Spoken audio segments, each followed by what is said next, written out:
கிருபை நிறைந்த எங்கள் நல்ல ஆண்டவரே, இந்த அருமையான இந்த நாளுக்காக நாங்கள் உம்மை நன்றியோடு ஸ்தோத்தரிக்கிறோம் சுவாமி. உம்முடைய தயவுள்ள கரம் எங்களோடு கூட இருக்கிறதுக்காக ஸ்தோத்திரம். இந்த நாளெல்லாம் எங்களை நடத்தி வந்தவர், இந்த நேரத்திலும் ஆண்டவரே உம்முடைய சமூகத்தில் எங்களை கொண்டு வந்து சேர்த்ததற்காக உமக்கு நன்றி சுவாமி. இந்த நேரத்தை எங்களுக்கு ஆசீர்வாதமாக மாற்றித்தாங்க. எல்லா தடைகளை மாற்றுங்க. கிருபை சூழ்ந்து கொள்ளட்டும். உம்முடைய தெய்வீக பிரசன்னம் இந்த இடத்தை நிரப்பட்டும். இப்பொழுது நாங்கள் உம்முடைய வார்த்தைகளை தியானிக்கும் பொழுது ஆண்டவர் எங்களோடு கூட நீர் இடைபடும்படியாய் ஜெபிக்கிறோம் ஐயா. எல்லா தடைகளை மாற்றும், கிருபைகளை தாரும். இயேசுவின் மூலம் ஜெபிக்கிறோம் எங்கள் நல்ல பிதாவே, ஆமென். உன்னதமான கர்த்தர் நம்மோடு கூட இருக்கிறார். அவர் நல்லவர், அவர் கிருபை என்றும் உள்ளது. நன்றி ஆண்டவரே, உம்மை நன்றியோடு ஸ்தோத்தரிக்கிறோம். அல்லேலூயா. ஆண்டவருடைய வேதம் சொல்லுது போல, கர்த்தாவே நீரே என் பங்கு என்று நான் உம்முடைய சமூகத்துல அறிக்கையிடுகிறேன்னு சொல்லுங்க. நம்முடைய மேன்மையான பங்கு அவர்தான், நம்முடைய ஆசீர்வாதம் அவர்தான், நம்முடைய மேன்மை அவர்தான், நம்முடைய நன்மை அவர்தான். அல்லேலூயா.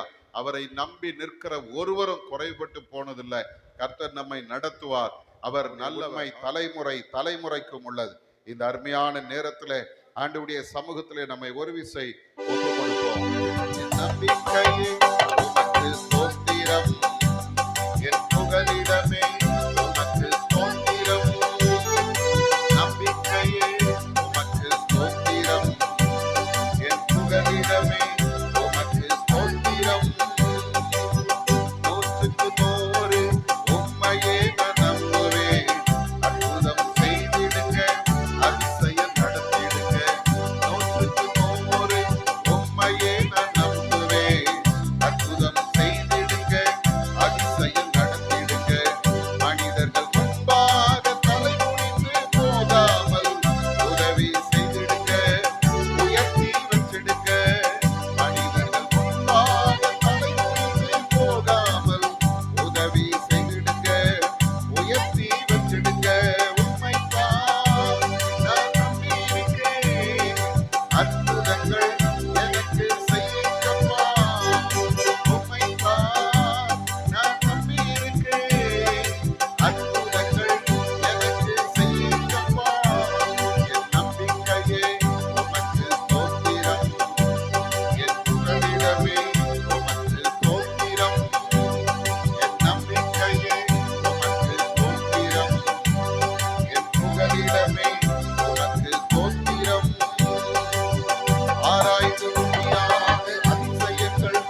ஆண்டவருடைய சமூகத்துல சொல்லுங்க, உண்மைத்தான் நான் நம்பி இருக்கிறேன் ஆண்டவரே.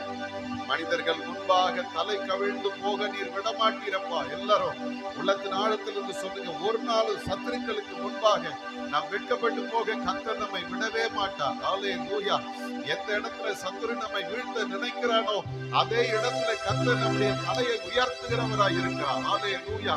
எந்த இடத்துல சத்துரு நம்மை நெருக்குகிறானோ அதே இடத்துல கர்த்தர் நம்மை பெரிதாய் பெருக பண்ணுகிற தேவனாய் நம்மோடு கூட இருக்கிறார். ஹல்லேலூயா. ஆண்டவருடைய சமூகத்துல நம்மை ஒரு விசை அர்ப்பணிப்பு. ஆண்டவரே, உண்மைத்தான் நான் நம்பி வந்திருக்கிறேன்ப்பா. நான் அற்புதங்களை பார்க்கும்படி உம்முடைய வார்த்தைகளை வாழ்க்கையில நீர் நிறைவேற்றி அருளும் ஆண்டவரேன்னு சொல்லி அவருடைய சமூகத்துல நம்மை அர்ப்பணிப்போம். ஹல்லேலூயா, ஹல்லேலூயா. உம்மை நன்றியோடு துதிக்கிறோம். ஹல்லேலூயா. கர்த்தர் நல்லவர், அவர் கிருபை என்றும் உள்ளது. இந்த அருமையான நேரத்திலும் வந்திருக்கிற உங்கள் யாவரையும் ஆண்டவராகிய இயேசு கிறிஸ்துவின் இனிதான நாமத்தினாலே வாழ்த்துகிறேன், வரவேற்கிறேன். ஆண்டவர் தாமே இந்த நாளுக்கும் இந்த நேரத்திற்கும் உரிய எல்லா ஆசீர்வாதங்களினாலும் உங்களை நிறைத்து வழி நடத்துவாராக. இந்த நேரத்திலும் சற்று நேரம் நாம் சிந்திக்கும்படியாக தெரிந்து கொண்ட வேத வசனம் அப்போஸ்தலனாகிய பவுல் ரோமருக்கு எழுதின நிருபம் 12ஆம் அதிகாரம் 12வது வசனத்தை யாராகிலும் ஒருத்தர் வாசிங்க. ரோமர் 12:12. நம்பிக்கையிலே சந்தோஷமாயிருங்கள், உபத்திரவத்திலே பொறுமையாயிருங்கள், ஜெபத்திலே உறுதியாய் தரித்திருங்கள். அருமையானவர்களே, ஒரு கிறிஸ்தவ வாழ்க்கை எப்படி இருக்க வேண்டும் என்று சொல்லி இந்த ரோமரின் புஸ்தகம் 12ஆம் அதிகாரத்திலே அப்போஸ்தலனாகிய பவுல் நமக்கு கற்றுக் கொடுக்கிறார். அந்த கிறிஸ்தவ வாழ்க்கை முதல்ல சரீரம் எப்படி இருக்கணும், ரெண்டாவது மனம் எப்படி இருக்கணும், மூன்றாவது சிந்தனை எப்படி இருக்கணும் என்று சொல்லிவிட்டு அதன் பிறகு நீங்க பாத்தீங்கன்னா 7வது வசனத்திலிருந்து ஒரு மனிதனுடைய செயல்பாடுகள் எப்படி இருக்க வேண்டும் என்று சொல்லி அவர் ஒரு பெரிய லிஸ்டே போடுறார். அதுல நீங்க பாத்தீங்கன்னா பவுல் அப்போஸ்தலன் ஒன்றோடு ஒன்று தொடர்புடைய அநேக கிறிஸ்தவ நற்பண்புகளை அவன் அங்கே சொல்லுகிறதை நாம் பார்க்கிறோம். அதிலே ஒன்றுதான் இந்த 12வது வசனத்திலே நாம் பார்க்கிறோம். அதுல முதல் வார்த்தை பகுதியை மாத்திரம் நாம் இன்றைக்கு சிந்திக்க போகிறோம். அதுல பவுல் சொல்றாரு, நம்பிக்கையில எப்படி இருங்க, சந்தோஷமா இருங்கள். அருமையானவர்களே, நமக்கு சில நேரங்கள்ல கேள்வி வரும். என்ன கேள்வி தெரியுமா? நான் பெற்றுக்கொண்டதிலே சந்தோஷப்படலாம், ஆனால் பெறப்போகிற ஒரு காரியத்தை அல்லது நான் நம்பி இருக்கிற காரியத்தை குறித்து எப்படி நான் சந்தோஷப்படுவது அப்படின்ற ஒரு கேள்வி நமக்குள்ள வரும் இல்லையா? எனக்கு ஒரு 1000 ரூபாய் கிடைச்சதுன்னா சந்தோஷம், ஆனா 1000 ரூபாய் கிடைக்க போகுது அப்படின்னு எனக்கு வருகிற அந்த அந்த செய்தி என்னை சந்தோஷப்படுத்துவதை விட எனக்கு ஒரு பெரிய ஒரு எதிர்பார்ப்பை ஏற்படுத்தி விடுகிறது. ஒரு சில நேரங்கள்ல அது அது என்ன பண்ணுது, எனக்கு வந்து ஒரு பரபரப்பை ஏற்படுத்தி விடுகிறது. கிடைக்க போகுது. திடீர்னு நடுவுல ஒரு கேள்வி வரும், கிடைக்குமா இல்ல கிடைக்காமலே போயிடுமா, இவ்வளவு நாளுக்கு ஆகுதே, இவ்வளவு லேட் ஆகுதே, காத்திருக்கிறனே கிடைக்கலையே, என்ன ஆக போகிறது அப்படின்ற நிறைய கேள்விகளும் நடுவுல வந்துடும். அப்ப இந்த நேரத்துல அருமையானவர்களே, கிறிஸ்தவ வாழ்க்கை என்பது நம்பிக்கையின் அடிப்படையில கட்டப்படுகிற ஒரு வாழ்க்கை. ஒரு அல்லேலூயா சொல்லுங்க. என்ன நம்பிக்கை? நான் ஆண்டவரை நம்பி இருக்கிறேன், அந்த இயேசுவை நான் நம்பி இருக்கிறேன், அவர் என்னுடைய வாழ்க்கையில நன்மையானதை தருவார். அல்லேலூயா.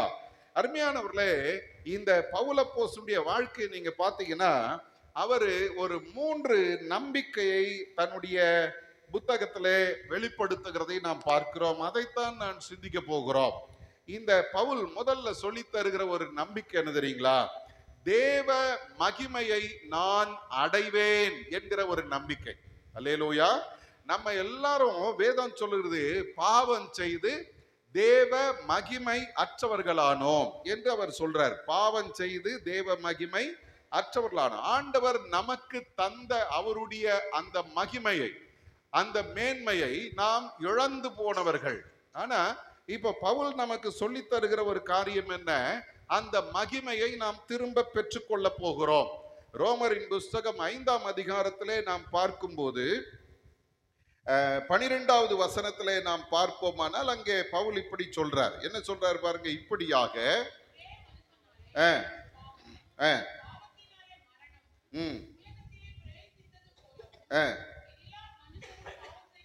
எல்லா மனுஷரும் பாவம் செய்தபடியால் மரணம் எல்லாருக்கும் வந்தது போலவும் இதுவும் ஆயிற்று என்று சொல்லுகிறார்.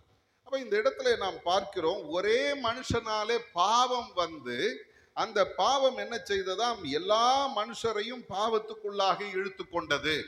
அப்போ பவுல் சொல்ற அந்த வார்த்தையின்படி தேவ மகிமையை அற்றுப்போன ஒரு மனித இனத்தை ஆண்டவர் இப்பொழுது ஒரு புது விதமாக ஆசீர்வதிக்க விரும்புகிறார். அது என்ன? அதே 5ஆம் அதிகாரத்திலே நீங்கள் பார்ப்பீர்களானால் 2வது வசனத்திலே சொல்றாரு, அவர் மூலமாய் நாம் இந்த கிருபையில் பிரவேசிக்கும் சிலாக்கியத்தை விசுவாசத்தினால் பெற்று நிலை கொண்டிருந்து தேவ மகிமையை அடைவோம் என்கிற நம்பிக்கையினாலே மேன்மை பாராட்டுகிறோம். அல்லேலூயா. அருமையானவர்களே, இந்த இடத்துல பவுல் நமக்கு கற்றுத்தருகிற ஒரு காரியம் என்னவென்றால், இயேசு கிறிஸ்து மூலமாக நமக்கு ஆண்டவர் தம்முடைய மகிமையை தருகிறார். அப்ப என்ன நடக்கிறது அப்படின்னு பாத்தீங்கன்னா, ஒரு பட்டியல் அங்க போடுறார். 1வது வசனத்திலையும் 2வது வசனத்திலையும். அங்கே 1வது வசனத்துல சொல்றார், இவ்விதமாய் நாம் விசுவாசத்தினாலே நீதிமான்கள் ஆக்கப்பட்டிருக்கிறோம். முதல்ல நாம் அந்த மகிமையை பெற்றுக்கொள்ள வேண்டுமானால் முதல்ல என்ன பண்ணப்பட்டிருக்கிறோம்? நீதிமான்கள் ஆக்கப்பட்டிருக்கிறோம். எப்படி நீதிமான்கள் ஆக்கப்பட்டோம்? இயேசுவின் மேல வைத்த விசுவாசம். அல்லேலூயா. அப்ப பாவத்திலே தேவ மகிமை இழந்து கிடக்கிற என்னை ஆண்டவர் தம்முடைய மகிமையினாலே நிரப்ப வேண்டுமானால் முதல் படி என்ன தெரியுமா? அவர் என்னை நீதிமானாக்குகிறார். 2வது வேதம் சொல்லுகிறது, அந்த 1வது வசனத்தின் 2வது பகுதி, நம்முடைய கர்த்தராகிய இயேசு கிறிஸ்து மூலமாய் தேவனிடத்தில் நமக்கு என்ன உண்டாயிருக்கிறது? சமாதானம் உண்டாயிருக்கிறது. அப்ப 2வது ஆண்டவருடைய இயேசு கிறிஸ்துவின் மேல வைக்கிற அந்த விசுவாசம் நமக்கு தருகிற 2வது ஆசீர்வாதம் என்ன? அவர் தேவனோடு கூட நமக்கு சமாதானத்தை ஏற்படுத்தி இருக்கிறார். அருமையானவர்களே, நாம் ஆண்டவரை விட்டு தூரம் போய் வேதம் சொல்லுகிறவர்களுக்கு சத்துருக்களாய் இருந்தோம். ரோமர்ல நாம் பார்க்கும்போது 5ஆம் அதிகாரத்தின் 8வது வசனத்துல, 9வது வசனத்துல, 10வது வசனங்கள்ல இங்கெல்லாம் பார்த்தோம்னா பாவிகளாய் இருந்தோம், பலவீனர்களாய் இருந்தோம், சத்துருக்களாய் இருந்தோம். ஆண்டவருக்கு நமக்கு சம்பந்தமே கிடையாது, தூரமா கடந்தோம், எதிரிகளாய் இருந்தோம் இல்லையா? எதிரிகளாய் இருந்தோம். ஆனால் இப்பொழுது இயேசுவினாலே நமக்கு என்ன வந்திருக்கிறது? சமாதானம் வந்திருக்கு. அப்ப முதல்ல நமக்கு என்ன கிடைத்திருக்கிறது? நீதிமான்களாக்கப்பட்டோம். 2வது சமாதானம் பெற்றோம். அடுத்தது இந்த கிருபையினாலே அவர் மூலமாய் நாம் இந்த கிருபையில் பிரவேசிக்கும் ஸ்லாக்கியத்தை பெற்றிருக்கிறோம். 3வது அவரோடு கூட அந்த இந்த நீதிமான்கள் அதன் பிறகு சமாதானம் பெற்றவர்களாய் அவரோடு கூட இருக்கும்படிக்கு ஒரு பெரிய பாக்கியத்தை கர்த்தர் நமக்கு கொடுத்தார். அருமையானவர்களே, அவருடைய அந்த விசுவாசத்தை பெற்று நாம் அவர்களின் நிலை கொண்டிருக்கிற ஒரு கிறிஸ்துவ வாழ்க்கையை ஆண்டவர் நமக்கு வைத்திருக்கிறார். இன்றைக்கு நம்முடைய எல்லா சூழ்நிலைகளிலும் நாம் பார்க்கும்போது உலக மனிதர்களுக்கும் நமக்கும் ஒரு வித்தியாசம் இருக்குது. என்ன தெரியுமா? நான் எந்த நிலையில் இருந்தாலும் எனக்கு கர்த்தர் தந்திருக்கிற சமாதானம், அதிலே எப்போது நிலை கொண்டிருக்கிற வாழ்க்கை. அல்லேலூயா. சமாதானத்தை ஒருவரால் எடுக்க முடியாது. இந்த உலகத்துல நமக்கு இருக்கிற அந்த பெரிய பாக்கியம் வேற யாருக்கும் கிடையாது. என்னதான் பிரச்சனைகள் இருந்தாலும் கர்த்தருடைய பாதத்துல போய் விழும் பொழுது உங்களுக்கு எனக்கும் ஆண்டவர் தருகிற ஒரு பெரிய பாக்கியம் என்ன தெரியுமா? சமாதானத்தை தருகிறார். அல்லேலூயா. என்னுடைய தாயார், அவங்களுக்கு ஹார்ட் அட்டாக் வந்து ஏறக்குறைய ஒரு 13 மணி நேரம் அவங்களுக்கு ட்ரீட்மெண்ட்டே ஆரம்பிக்கல. யாரும் அவங்கள சரியான இடத்துக்கு கொண்டு போகல. இப்ப கடைசி அவங்கள கொண்டு போய் ஸ்டான்லியில சேர்க்கும் போது மருத்துவர்கள் அவங்களை செக் பண்ணிட்டு சொல்லிட்டாங்க, 48 மணி நேரம் ஆகும், அதன் பிறகுதான் அவங்க பிழைப்பாங்களா சாவாங்களான்றது தெரியும். ஆகவே இப்போ எங்களால ஒன்றும் சொல்ல முடியாதுன்றாங்க. அப்ப நான் பைபிள் காலேஜில் 3ஆம் ஆண்டு படித்து கொண்டிருக்கிறேன். பைபிள் காலேஜில் ஸ்ட்ரிக்ட் ரூல்ஸ் என்னன்னா, யாரும் இரவு நேரத்துல காலேஜை விட்டு வெளியே தங்கக்கூடாது. ஆகவே என்னுடைய அம்மாவிடத்துல சொல்லிட்டு நான் வந்துட்டேன். அவங்க பாதி மயக்கத்துல இருக்கிறாங்க. அவங்க கிட்ட சொல்லிட்டு வந்துட்டேன். இரவு நேரம் என்னுடைய மனதுல ஒரு பெரிய பாரம், ஆண்டவரே எனக்குன்னு இருக்கிற உறவு எங்க அம்மா மட்டும்தான், அவங்களும் இந்த நிலையில இருக்கிறாங்க, நீர் எனக்கு கிருபையை தார், உம்முடைய அற்புதத்தை நான் பார்க்கணும். இரவு நேரத்துல அங்க மேல ஒரு சேப்பல் இருக்கும், மேல போய் ஆண்டவருடைய சமூகத்துல ஓன்னு கதறி அழுதாங்க.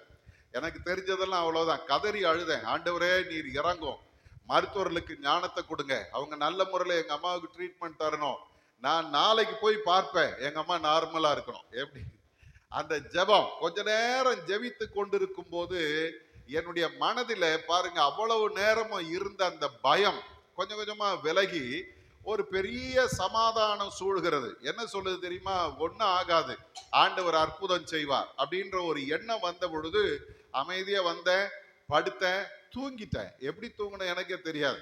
மறுநாள் காலையில எழுந்திருந்து எங்க அம்மாவை பார்க்கறதுக்காக போறேன். உள்ள நுழைஞ்ச உடனே என்னுடைய அம்மா கண்ணை திறந்து பார்த்துட்டு இருந்தவங்க என்னை பார்த்து கேட்டாங்க, அப்பா வீட்டுக்கு போலாமா அப்படின்னாங்க. அல்லேலூயா. அப்ப ஆண்டவர் தருகிற சமாதானம் சோதனைகளின் நடுவிலும் அந்த சமாதானத்திலே உங்களையும் என்னையும் நிலைத்திருக்க பண்ணுகிற சமாதானம். அல்லேலூயா. உலகம் கொடுக்கிற பிரகாரம் நான் உங்களுக்கு கொடுக்கிறதில்லை, உங்கள் இருதயம் கலங்காமலும் பயப்படாமலும் இருப்பதாக அப்படின்னு தான் ஆண்டவர் சொல்லி இருக்கிறார். அப்ப இந்த மாலை நேரத்துல நீங்களும் நானும் நாம் நம்பி இருக்கிற அந்த நம்பிக்கையில சந்தோஷமா இருக்கணும். ஏன் தெரியுமா? நான் விசுவாசத்தினாலே நீதிமானாக்கப்பட்டிருக்கிறேன், ஆண்டவர் மேல வைத்த விசுவாசத்தினாலே தேவனோடு கூட நான் சமாதானம் பெற்றிருக்கிறேன், மூன்றாவது அந்த சமாதானத்திலே நிலைத்திருக்கிறேன், நான்காவது பவுல் சொல்றாரு, தேவ மகிமையை அடைவோம் என்ற நம்பிக்கை நம்மை மேன்மை பாராட்ட வைக்கிறது. நான் என்ன அடைய போகிறேன்? தேவ மகிமையை அடைய போகிறேன். என்னை பார்க்கிறவர்கள் ஆண்டவருடைய மகிமையை பார்க்க போகிறார். அல்லேலூயா. கிறிஸ்தவ வாழ்க்கைன்றது சாதாரண வாழ்க்கை இல்ல. இன்னைக்கு நிறைய நேரங்கள்ல நம்ம எப்படி இருக்கிறோம் தெரியுமா? உலகத்தோட உலக மனிதர்களை போலவே வாழ்ந்து கொண்டிருக்கிறோம். ஆனா ஒரு வித்தியாசம் இருக்குது. என்ன தெரியுமா? நான் நீதிமான் ஆக்கப்பட்டவன், நான் விசுவாசத்தினாலே தேவனோடு கூட சமாதானமாகப்பட்டவன், மூன்றாவது அந்த சமாதானத்திலே எப்போது நிலைத்திருக்கிறவன், நான்காவது பவுல் சொல்றாரு, அந்த தேவ சமாதானத்திலே நிலைத்திருக்கிற எனக்கு தேவ மகிமையை கர்த்தர் தருவார், ஆகவே நான் மேன்மை பாராட்டுகிறேன். அல்லேலூயா. என்னுடைய நம்பிக்கையில நான் எப்படி இருக்க போகிறேன்? சந்தோஷமா இருக்க போறேன். ஏன் தெரியுமா? இத்தனை சூழ்நிலைகளின் நடுவிலும் கர்த்தர் எனக்கு தம்முடைய மகிமையை தந்து வைத்திருக்கிறார். அல்லேலூயா. பணம் பொருள் இருந்து நம்ம அப்படியே பிரகாசமா இருக்கிற வாழ்க்கை அல்ல. ஒண்ணுமே இல்லைனாலும் ஆண்டவருடைய சமூகத்துல பிரகாசிக்கிற ஒரு வாழ்க்கை இருக்கு பாருங்க, அதுதான் கர்த்தர் தருகிற மகிமை. இன்னைக்கு ஆண்டவருடைய சமூகத்துல வந்திருக்கிறோம், ஆண்டவருடைய பாதத்துல நம்மை அர்ப்பணிப்போம். ஆண்டவரே, விசுவாசத்தினால என்னை நீதிமானாக்கி இருக்கிறீர், நீதிமானாக்கினவர் தேவனோடு கூட என்னை சமாதானத்துல கொண்டு வந்து நிறுத்தி இருக்கிறீர், அந்த சமாதானத்துல நான் நிலைத்திருக்கிறேன், எனக்கு உம்முடைய மகிமையை தந்து என்னை ஆசீர்வதிக்க போகிறீர், ஆகவே அந்த நம்பிக்கையில நான் எப்படி இருக்கிறேன்? சந்தோஷமா இருக்கிறேன். இரண்டாவது ஒரு காரியத்தை வேதம் சொல்லுகிறது, அது அப்போஸ்தலனாகிய பவுல் ரோமர் 8ஆம் அதிகாரத்தில் அதை குறித்து அவர் பேசுறாரு. அந்த நம்பிக்கை என்ன நம்பிக்கை? 20வது வசனத்துல பாருங்க, 8:20. அது என்ன ஏனென்றால் சிருஷ்டியானது அழிவுக்குரிய அடிமைத்தனத்தினின்று விடுதலையாக்கப்பட்டு தேவனுடைய பிள்ளைகளுக்குரிய மகிமையான சுயாதீனத்தை பெற்றுக்கொள்ளும் என்ற நம்பிக்கையோட. அருமையானவர்களே, இரண்டாவது நாம் இங்கே பார்க்கிறோம், முதல்ல தேவ மகிமையை அடைந்தேன், இரண்டாவது மாம்ச கட்டுகளில் இருந்து என்னை கர்த்தர் விடுதலை ஆக்குகிறார். அல்லேலூயா. மாம்ச கட்டுகள் ரோமர் 8ஆம் அதிகாரத்துல 2 ஆவியை பற்றி பவுல பேசுறார். 2 ஆவி அல்லது 2 தன்மை, ஒரு மனிதனுக்குள்ள 2 தன்மை இருக்குது. ஒன்னு மாம்சீகத்துக்குரிய தன்மை, இரண்டாவது ஆவிக்குரிய தன்மை.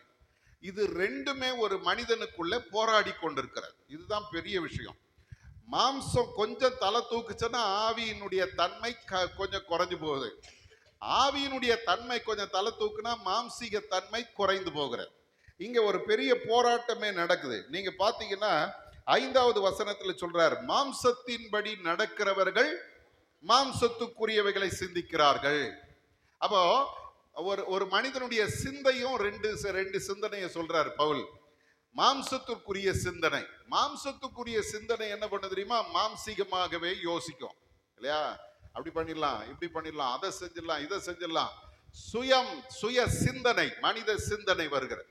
ஆனா அதே நேரம் இன்னொன்னு சொல்றது, ஆவியின்படி நடக்கிறவர்கள் ஆவிக்குரியவைகளை சிந்திக்கிறார்கள். ரெண்டாவது, ஒரு மனுஷன் இந்த நம்முடைய நம்முடைய வாழ்வில இருக்கிற தன்மை என்ன தெரியுமா? ஆவிக்குரிய தன்மை. அது என்ன சிந்திக்கிறது தெரியுமா? ஆவிக்குரிய காரியங்களை சிந்திக்கிறது.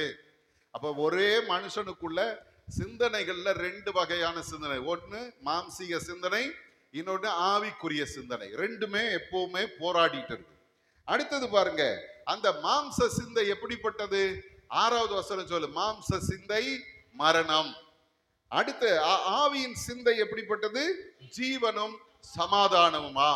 அப்போ மனுஷனுக்குள்ள இருக்கிற இந்த ஆவியின் சிந்தையும் மாம்சீக சிந்தையும் ஒரு மனிதனுடைய நடக்கையை, அவனுடைய சிந்தையை காண்பிக்கிறது மட்டுமல்ல, அவனுடைய முடிவையும் காண்பிக்கிறது. அல்லேலூயா. நான் மாம்சீக சிந்தை கொண்டிருந்தால், மாம்சீகத்துல நான் நடந்தா மாம்ச சிந்தை எனக்குள்ள இருக்கும். அதனுடைய விளைவு என்ன, பலன் என்னன்னு பார்த்தா மரணம். நான் ஆவிக்குரிய மனிதனாய் வாழ்ந்தால் ஆவிக்குரிய சிந்தனை இருக்கும். அதனுடைய முடிவு என்ன அப்படின்னா சமாதானமும் ஜீவனும் அங்கே இருக்கிறது. அப்புறம் பாருங்க, இந்த மாம்ச சிந்தை எப்படிப்பட்டது? தேவனுக்கு விரோதமான பகையாக இருக்கிறது. மாம்ச சிந்தை தேவனுக்கு விரோதமான பகை. அப்போ ஒரு மனிதனுக்குள்ள இந்த மாம்ச சிந்தை இருந்தா அவன் எப்பவுமே எங்க யாருக்கு எதிர்த்து நிற்பான் தெரியுமா? கர்த்தருக்கு எதிர்த்து நிற்பான். காரணம் என்ன? அந்த வசனத்திலே சொல்றாரு, அது தேவனுடைய நியாய பிரமாணத்துக்கு கீழ்ப்படியாமலும் கீழ்ப்படிய கூடாமலும் இருக்கிறது. கீழ்ப்படியாமல் அப்படின்றது ஒண்ணு என்ன, நான் செய்ய மாட்டேன், நான் கீழ்ப்படிய மாட்டேன் அப்படின்னு இருக்கிறாங்க. ரெண்டாவது, கீழ்ப்படிய கூடாமல் இருக்கிறது அப்படின்னா என்ன தெரியுமா? நான் விரும்பினாலும் நான் அதை செய்ய முடியாது. ஆண்டவருக்கு கீழ்ப்படியணுங்க, ஆண்டவருக்கு கீழ்ப்படியணும் சொல்றோம். அப்போ ஒரு ஒரு ஒரு ஒரு காரியம் என்ன சொல்லுது? நான் அதெல்லாம் கீழ்ப்படிய மாட்டேன், அவருக்கு என்ன, அவரு சொல்றதெல்லாம் நான் செய்யணுமா அப்படின்றது கீழ்ப்படியல. அடுத்தது சொல்லுகிறது கீழ்ப்படிய கூடாமல் இருக்கிறது. அப்படின்னா நான் என்ன யோசிக்கிறேன் தெரியுமா? சரி, ஆண்டவர் இவ்வளவு தூரம் நம்ம கிட்ட பேசுறாரு, இந்த இன்னையில இருந்து நான் என்ன பண்ண போறேன், அவருக்கு கீழ்ப்படிந்து நடப்பேன் சொல்லிட்டு வீட்டுக்கு போனதும் அந்த எண்ணம் போயிடுது, கீழ்ப்படிய முடியல, திரும்பவும் கர்த்தருக்கு எதிரான காரியத்தை செய்கிறேன். அப்போ மாம்ச சிந்தை தேவனுக்கு விரோதமான பகை. அது என்ன செய்கிறது? கீழ்ப்படியாமலும் கீழ்ப்படிய கூடாமலும் இருக்கிறது. மாம்ச சிந்தை மரணம், ஆவியின் சிந்தையில என்ன உண்டு? ஜீவனும் சமாதானமும் உண்டு. மாம்ச சிந்தை மாம்சத்துக்கு ஏற்றபடி நடக்கும், ஆவியின் சிந்தை ஆவிக்கேற்றபடி நடக்கும். அப்புறம் பாருங்க, 8வது வசனத்துல சொல்றாரு, மாம்சத்திற்கு உட்பட்டவர்கள் தேவனுக்கு பிரியமாய் இருக்க மாட்டார்கள். பகைஞரா இருக்கிறது மட்டும் இல்ல, தேவனுக்கே பிரியம் இல்லாம போயிடும். இன்னைக்கு அருமையான தேவஜனமே, பல நேரங்கள்ல மனித வாழ்க்கையில ஆண்டவருடைய கோபாக்கினை வருவதற்கு காரணம் என்ன அப்படின்னு பாத்தீங்கன்னா, அந்த மனுஷனுக்குள்ள மாம்சமான காரியங்கள் இருக்கிறதுனால தேவனுடைய கோபாக்கினை இறங்கி வருகிறது. அல்லேலூயா. அதே நேரம் 9வது வசனத்துல சொல்றாரு, தேவனுடைய ஆவி உங்களில் வாசமாய் இருந்தால் நீங்கள் மாம்சத்திற்கு உட்பட்டவர்களாய் இராமல் ஆவிக்குட்பட்டவர்களாய் இருப்பீர்கள். கிறிஸ்துவின் ஆவி இல்லாதவன் அவருடையவன் அல்ல. ரேடியோ முஸ்டர், நீங்க யாருடையவர்கள் அல்ல? அவருடையவர்கள் அல்ல. அப்ப இன்னைக்கு இந்த ரெண்டும் போராடிட்டே இருக்குது. சில நேரங்கள்ல பவுலப்போஸ்தலனுடைய பரிதாபமான நிலை என்ன தெரியுமா? அதே 7ஆம் அதிகாரத்துக்கு வந்தீங்கன்னா 18வது வசனத்துல அவர் சொல்லும் போது என்ன சொல்றாரு தெரியுமா? அது எப்படி எனில், என்னிடத்தில், அதாவது என் மாம்சத்தில் நன்மை வாசமா இருக்கிறது இல்லை என்று நான் அறிந்திருக்கிறேன். என் மாம்சத்துல என்ன இல்லை? நன்மை வாசமா இல்லை. என்ன இருக்குது? நன்மை செய்ய வேண்டும் என்று விரும்புகிற என்னிடத்தில் என்ற விருப்பம் என்னிடத்தில் இருக்கிறது, நன்மை செய்வதோ என்னிடத்தில் இல்லை. காரணம், எனக்குள்ள நன்மை இல்லை, எனக்குள்ள பாவம் குடிகொண்டிருக்கிறது. அடுத்த வசனத்தில் சொல்ற, ஆதலால் நான் விரும்புகிற நன்மையை செய்யாமல் விரும்பாத தீமையை செய்கிறேன். அதே 17வது வசனத்தை சொல்ற, ஆதலால் நான் அல்ல, எனக்குள் வாசமாய் இருக்கிற பாவமே அப்படி செய்கிறது. அப்போ ஒரு மனிதனை இந்த பாவம், மாம்சம் என்ன பண்ணுகிறது? அதனுடைய கட்டுப்பாட்டில் வைத்திருக்கிறது. அவன் கடவுளுக்கு கீழ்ப்படியல, கீழ்ப்படிய கூடாமலும் இருக்கிறான். கடவுளுக்கு பகைஞனா இருக்கிறான். அவருடையவனா இல்லாம அவருக்கு எதிரியா இருக்கிறான். இப்படிப்பட்ட நிலையில் இருக்கிற மனிதனைத்தான் ஆண்டவருடைய வேதம் என்ன சொல்லுது தெரியுமா? கர்த்தர் இந்த அழிவுக்குரிய வாழ்விலிருந்து மீட்டெடுக்கிறார். 20வது வசனத்திலே சொல்லுகிறது, சிருஷ்டியானது அழிவுக்குரிய அடிமைத்தனத்தினின்று விடுதலையாக்கப்பட்டு தேவனுடைய பிள்ளைகளுக்குரிய மகிமையான சுயாதீனத்தை பெற்றுக் கொள்ளுகிறது. அல்லேலூயா. மகிமையான சுயாதீனம் அப்படின்னா என்னன்னா, நான் விடுதலையாக்கப்பட்டு இருக்கிறேன். அந்த விடுதலையும் சாதாரண விடுதலை இல்ல, தேவனுடைய மகிமையினாலே நிறைந்த விடுதலை. மகிமையாய், மேன்மையாய், கனத்திற்குரிய ஒரு விடுதலையை கர்த்தர் நமக்கு கொடுக்கிறார். எனக்கு அருமையான தேவ ஜனமே, ஆண்டவருடைய அவர் மேல நாம் வைத்திருக்கிற நம்பிக்கை என்ன நம்பிக்கை தெரியுமா? என்னுடைய பாவ மாம்சீக வாழ்விலிருந்து கர்த்தர் என்னை விடுதலையாக்கி என்னை மகிமையான சுயாதீனத்துக்குள்ளே கொண்டு போய் நிறுத்துகிறார், விடுதலையை தருகிறார். ஆகவே அந்த நம்பிக்கையில நான் எப்படி இருக்கிறேன்? சந்தோஷமா இருக்கிறேன். என்ன நம்பிக்கை? மாம்ச கட்டிலிருந்து கர்த்தர் என்னை விடுதலையாக்குவார். மூன்றாவது ஒரு நம்பிக்கை வேதம் பவுலப்போஸ்தலன் அங்கு சொல்றார். என்ன நம்பிக்கை? 1 தெசலோனிக்கரின் புத்தகம் 4ஆம் அதிகாரம் 13வது வசனத்தை நாம் பார்க்கும்போது அங்கே அவர் சொல்லுகிற இன்னொரு நம்பிக்கை வாசிங்க. அன்றியும் சகோதரரே, நித்திரை அடைந்தவர்களின் நிமித்தம் நீங்கள் நம்பிக்கையற்றவனான மற்றவர்களைப் போல துக்கித்து அறிவில்லாதிருக்க எனக்கு மனதில்லை. பாருங்க, இந்த இடத்துல சொல்றாரு நம்பிக்கை அற்றவர்களான மற்றவர்களை போல. அப்ப நம்ம யாரு? நம்மளாம் யாரு? நம்பிக்கை உள்ளவர்கள். சொல்லுங்களேன், யாரு? நம்பிக்கை உள்ளவர்கள்.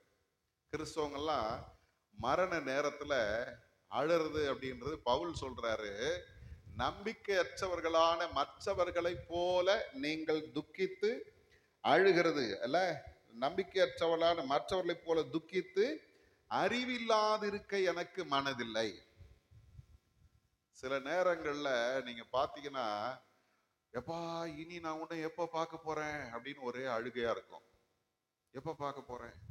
ஐயோ என்னை இப்படி தனியா விட்டுட்டு போயிட்டியே, ஐயோ என்னை இப்படி நிர்கதியா நிறுத்திட்டு போயிட்டியே அப்படின்னு புலம்புவாங்க. நல்லா கவனிங்க, கிறிஸ்தவ வாழ்க்கையின் நம்பிக்கை என்ன தெரியுமா? நம்ம யாரையும் ஆண்டவர் கைவிடல. ஆண்டவருடைய பிள்ளைகள் அவரிடத்துல இருக்கிறவர்கள். அல்லேலூயா. அவரோடு கூட இருக்கிறவர்கள்.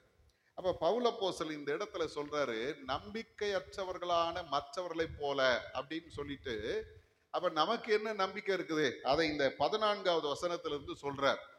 இயேசுவானவர் மரித்து பின்பு எழுந்திருந்தார் என்று விசுவாசிக்கிறோமே, அப்படியே இயேசுவுக்குள் நித்திரை அடைந்தவர்களையும் தேவன் அவரோட கூட கொண்டு வருவார். முதல்ல அவர் சொல்ற நம்பிக்கை என்ன தெரியுமா? இந்த மரித்து போனவர்கள் அதோடு அழிந்து போனவர்கள் அல்ல, இயேசு வரும்போது அவர்களை அவர் கொண்டு வருவார். அப்போ ஒரு நம்பிக்கை கிறிஸ்துவங்களுக்கு இருக்குது. இயேசு வரும்போது மரித்தவர்கள் எல்லாரையும் அவர் கொண்டு வருவார். கிறிஸ்துவுக்குள்ளே மரித்தவர்கள் இல்ல, அதுதான் முக்கியம். இன்னைக்கு நிறைய நேரங்கள்ல குடிகாரனுக்கு ஜெபம் பண்ணிட்டு சொல்லுவாங்க, ஆண்டவரே நீர் வரும்போது இவரை நீர் கொண்டு வர போகிறீர், உமக்கு ஸ்தோத்திரம். அடிதான் விழும். ஊர்பட்ட அநியாயம் பண்ணியிருப்பான், பாஸ் ஜெபம் பண்ணுவார், ஆண்டவரே இந்த ஆத்துமா உம்முடைய சமூகத்துல இளைப்பாறுகிறதுக்காக உமக்கு ஸ்தோத்திரம். ஆண்டவர் சொன்னாரா, குடிச்சிட்டு வா, கலாட்டா பண்ணிட்டு வா, உன் இஷ்டத்துக்கு வாழ்ந்துட்டு வா, நான் உன்னை என்னுடைய பரதீசுல உட்கார வைக்கிறேன்னா சொன்னாரு. கொலைகாரனா இருந்தாலும் திருடனா இருந்தாலும் மனம் திரும்பாம எங்க போக முடியாது. சிலுவையில தொங்குறான் ஒருத்தன், கடைசி நேரம் உயிர் போக போகுது இன்னும் கொஞ்ச நேரத்துல. அவன் ஆண்டவர்கிட்ட கேட்கிறான், ஆண்டவரே உம்முடைய ராஜ்யத்துல வரும்போது அடியேனை நினைத்தரணும். அவனுடைய உள்ளத்துல ஒரு பெரிய மாற்றம் வருது. அவன் சொல்றான், நாம் செய்த தவறுக்காக தண்டிக்கப்படுகிறோம், இவர் ஒண்ணுமே செய்யல, நல்ல மனுஷையா, இவரை போய் சிலுவையில் அறைஞ்சிருக்கிறாங்க. அப்ப அங்க ஒரு குற்ற உணர்வு அவனுக்குள்ள வருது. பக்கத்துல இருக்கிற கல்லன் இயேசுவை கிண்டல் அடிக்கும் போது அவன் சொல்றான், நீ பயம் இல்லாம இருக்கிறியே, தேவனுக்கு பயப்படுகிறது இல்லையா? அவன் ஆண்டவர் பாக்குறாரு, இந்த மனம் மாற்றம் தான் அவனை எங்க கொண்டு போய் சேர்க்குது? பரதீசுல கொண்டு போய் சேர்க்குது. பல நேரங்கள்ல பாஸ்டர்களுக்கு பெரிய நெருக்கடி என்னன்னா, இந்த மாதிரி ஆளுங்க ஒரு சிலர் முக்கியஸ்தர்களா இருப்பாங்க, பெரிய பணக்காரங்களா இருப்பாங்க. அவங்களுக்கு இவர் போய் ஜெபம் பண்ணோம். ஆண்டவரே, இந்த ஆத்மா உமக்கு விரோதமான காரியங்கள் எல்லாம் செஞ்சிருக்கு சாமி, ஆகவே அப்படின்னு ஜெபம் பண்ணா அடுத்தது பெட்டி கட்டிட்டு கிளம்பிடணும். அதனால எப்பவுமே ஜெபம் பண்றது எப்படி ஜெபம் பண்ணுவாங்க? ஆண்டவரே, நாங்கள் நம்புகிறோம் இந்த ஆத்மா உம்முடைய சமூகத்துல இளைப்பாரு, நீர் வரும்போது திரும்பவும் கொண்டு வருவீர். நான் நினைக்கிறேன் ஏசாமி மேல இருந்து சிரிப்பார். அட பாவி, ஒரு ஜான் வயிற்றுக்கு என்னன்னா கதையெல்லாம் விடுற இல்ல, வேடிக்கை சொல்றாங்கல்ல, கம்பி கட்டுற கதையெல்லாம் சொல்றாங்கன்னு. அந்த மாதிரி பாசுங்க கதை ரொம்ப மோசம். ஆனா பவுல் அப்போஸ்தலன் ரொம்ப தெளிவா சொல்றாரு, அப்படியே இயேசுவுக்குள் நித்திரை அடைந்தவர்களையும் தேவன் அவரோட கொண்டு வருவார். தெசலோனிக்க பட்டணத்துல ஒரு பெரிய குழப்பம் இருந்துச்சு. என்ன குழப்பம் தெரியுமா? ஏசாமி வரப்போறாரு வரப்போறாருன்னு சொல்றாங்களே, அவர் வரும்போது நான் அவருக்காக காத்திருக்கணும். ஆகவே என்ன செஞ்சாங்களா, வேலை செய்யறதை விட்டாங்க, எந்த காரியத்தையும் அவங்க செய்யல. அவங்க பாட்டுன்னு உட்கார்ந்து ஜெபம் பண்றேன் ஜெபம் பண்ணி கடைசியில என்ன ஆச்சுன்னா சும்மா உட்கார்ந்து இருந்தாங்க. பாருங்க, குழப்பம் வந்துருச்சு. ஒருத்தன் கேட்கிறான், ஏசாமி வந்துட்டாரு போல இருக்குது, இல்லைன்னா இந்நேரம் வந்திருப்பாரு, அவர் வந்தாரா தெரியலையே, நம்மளை விட்டுட்டு போயிட்டாரா தெரியலையே அப்படின்னு நிறைய கேள்விகள் அவர்களுக்குள்ளே வந்தது, குழப்பங்கள் வந்தது. இதனாலதான் தெசலோனிக்க திருச்சபைக்கு இவர் எழுதும் பொழுது ஆண்டவருடைய வருகை குறித்து எழுதுறார்.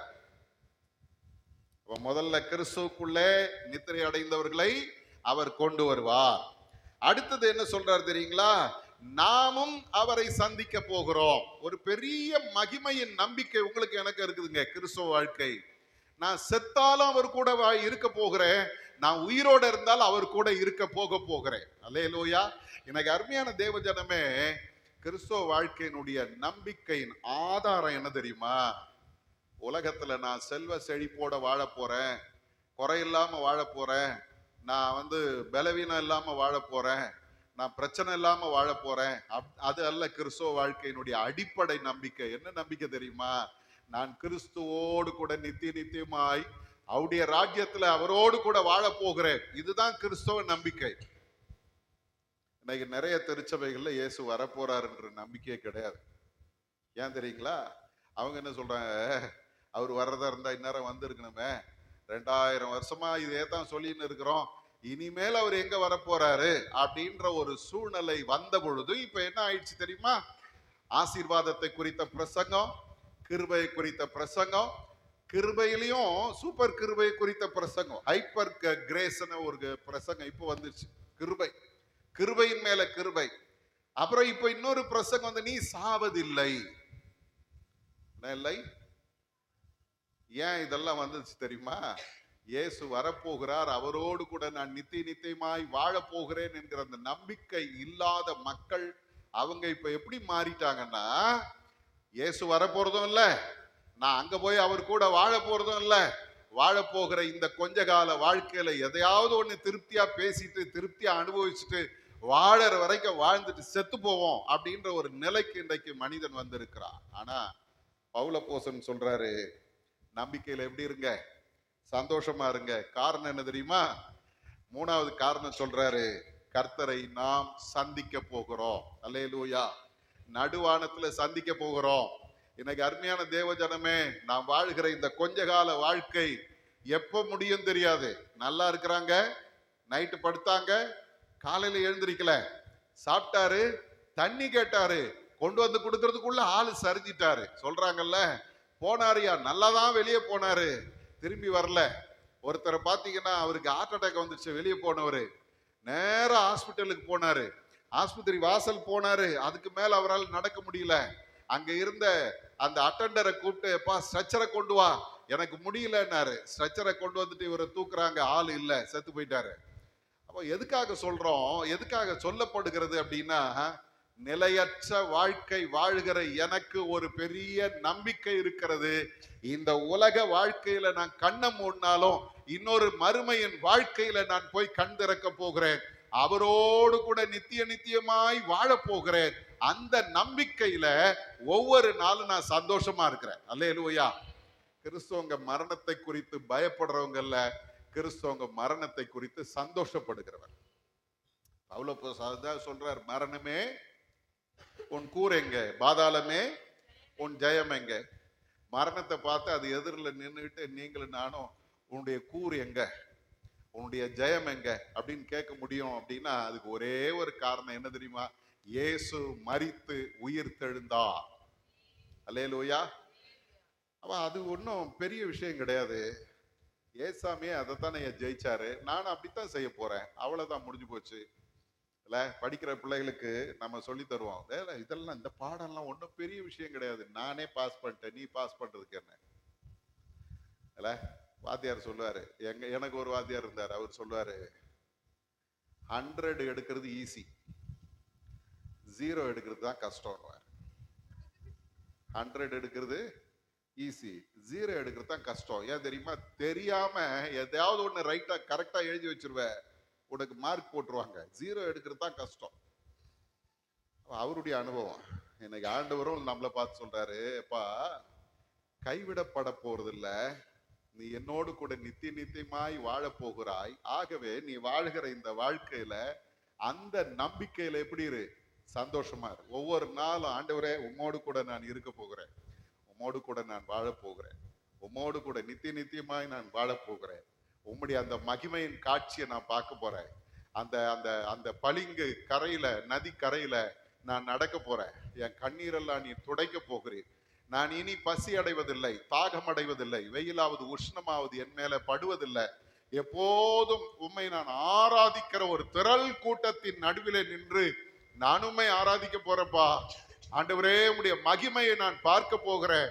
இந்த உலகத்துல இதுவரைக்கும் நான் காத்திருந்த இந்த காத்திருப்புக்கு ஒரு பெரிய பலனை நான் பார்க்க போகிறேன். அல்லேலூயா. அப்போஸ்தலனாகிய இந்த யோவான் வெளிப்படுத்தின விசேஷத்துல 7ஆம் அதிகாரத்துல சொல்லும் போது சொல்ற ஒரு காரியம் தெரியுமா?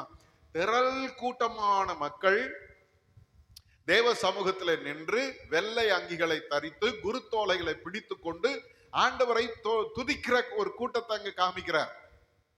அந்த கூட்டம் சொல்லுது, நாங்க உபத்திரவப்பட்டோம், மிகுந்த உபத்திரவத்திலிருந்து வந்தோம், எங்களுடைய அங்கிகளை ஆட்டுக்குட்டி ஆண்டுடைய ரத்தத்துல நாங்கள் தோய்த்து வெளுத்தோம், ஆகவே எங்க வந்திருக்கிறோம்?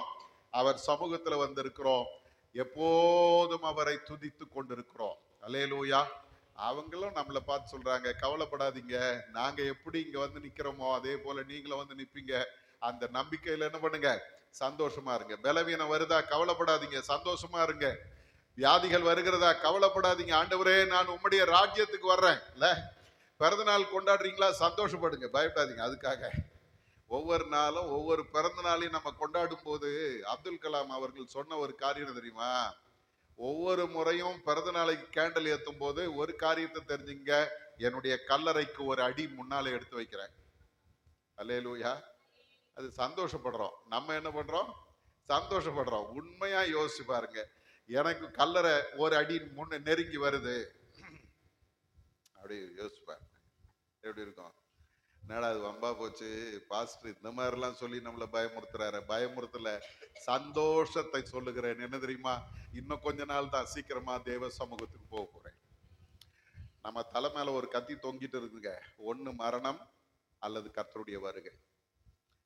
இதுல ரெண்டுல எது முன்னால நடந்தாலும் நம்பிக்கையில சந்தோஷமா இருங்க. என்ன நம்பிக்கை தெரியுமா? என் ஆண்டவரை சந்திக்க போகிறேன். பவுல் சொல்றாரு, கிறிஸ்துக்குள் மரித்தவர்கள் முதலாவது எழுந்திருப்பார், அவங்களுக்கு ஃபர்ஸ்ட் ப்ரிஃபரன்ஸ். ரெண்டாவது யார் போறோம்? உயிரோடு இருக்கோம்னா. அப்ப அவர் சொல்றாரு, செத்தவங்களுக்கும் வித்தியாசம் கிடையாது, உயிரா இருக்கிறவங்களுக்கும் வித்தியாசம் கிடையாது. என்ன ஒண்ணு, அவங்க முன்னால போயிட்டாங்க, நீங்க பின்னால போறீங்க, எல்லாரும் தேவ சமூகத்துல நிற்க போகிறோம். அப்ப 3 சந்தோஷத்தை அப்போஸ்தலனாகிய பவுல் நமக்கு கற்றுக் கொடுக்கிறார். முதல் சந்தோஷம் என்ன தெரியுமா? தேவ மகிமையை நான் அடைய போகிறேன் அப்படின்ற ஒரு சந்தோஷம். ரெண்டாவது, மாம்ச கட்டிலிருந்து நான் விடுதலையாக்கப்பட போகிறேன் அப்படின்ற ஒரு சந்தோஷம். மூன்றாவது, கர்த்தரை நான் சீக்கிரமாய் சந்திக்க போகிறேன் என்கிற சந்தோஷம். இந்த நம்பிக்கையில என்ன பண்ணுங்க? சந்தோஷமா இருங்க. அல்லேலூயா. கண்களை மூடுவோமா? ஆண்டவருடைய சமூகத்தில் நம்ம ஒப்பு கொடுப்போமா? இந்த உலகத்தின் நன்மைகளை பெற்று சந்தோஷப்படுவது அல்ல. இன்னைக்கு நிறைய நேரங்கள்ல கிறிஸ்துவ வாழ்க்கை என்பது ஆசீர்வாதம். உலகத்தின் நன்மைகளுக்காக சந்தோஷப்படுறோம். நல்ல வேலை கிடைச்சது, சந்தோஷம். நல்ல திருமணம் நடந்தது, சந்தோஷம். நல்ல குழந்தை பிறந்துச்சு, சந்தோஷம். நல்ல வீடு கட்டின, சந்தோஷம். எல்லாம் சந்தோஷம்தான். ஆனால் இதெல்லாம் ஒரு காலத்துல இந்த இந்த உலகத்தோடு அழிந்து போகக்கூடியது. ஆனா இதை விட மேலான ஒரு நம்பிக்கை, சந்தோஷம் நமக்கு இருக்கிறது. ஆண்டவரே, நான் உம்முடைய மகிமையை பெறப்போகிறேன் சுவாமி.